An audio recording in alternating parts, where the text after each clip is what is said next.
నమస్తే, welcome to elite media Telugu news. నేను మీ సంపత్ కుమార్.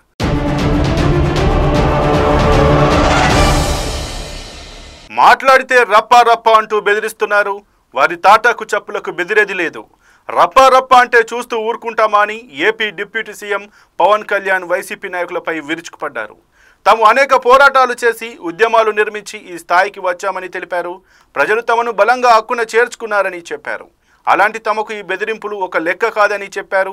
బెదిరింపు రాజకీయాలు చేసే వారికి గత పాలకులను ప్రజలు ఎక్కడ పెట్టారో ఇప్పుడు చూస్తున్నారన్నారు. తాజాగా ఆయన మీడియాతో చిట్చాట్ గా మాట్లాడుతూ వైసీపీ హయాంలో లిక్కర్ కేసుపై స్పందించారు. 2019 ఎన్నికల ముందు రాష్ట్రంలో మద్యం నిషేధం చేస్తామని, విడతల వారీగా తగ్గిస్తామని చెప్పిన వారు విచ్చలవిడిగా ధరలు పెంచి ప్రజల సొమ్మును దోచుకున్నారని అన్నారు. డబ్బు పోతే పోయింది, జనాలు కూడా చచ్చిపోయారే, నాసిరకం లిక్కర్ను అంటగట్టి లివర్ కిడ్నీ సమస్యలు వచ్చేలా చేసి చంపేశారే అని పవన్ వ్యాఖ్యానించారు. మద్యం నిషేధం చేస్తామని హామీ ఇచ్చి అధికారంలోకి వచ్చిన జగన్ తర్వాత ఏం చేశారని నిలదీశారు. మద్యం కుంభకోణంలో అంతమందిని అరెస్ట్ చేశారు, ఇంతమందిని అరెస్ట్ చేశారు అని చెబుతున్నారు. తప్పులు చేశారు కాబట్టే వారిని అరెస్ట్ చేశారు అని పవన్ కళ్యాణ్ వ్యాఖ్యానించారు. ప్రజల సొమ్మును, వారి ఆరోగ్యాన్ని కూడా దోచుకుని పీల్చి పిప్పి చేసిన వారిని ఏమి చేయాలని ప్రశ్నించారు. పైగా నంగనాచి కబులు చెబుతున్నారంటూ ఎద్దేవా చేశారు.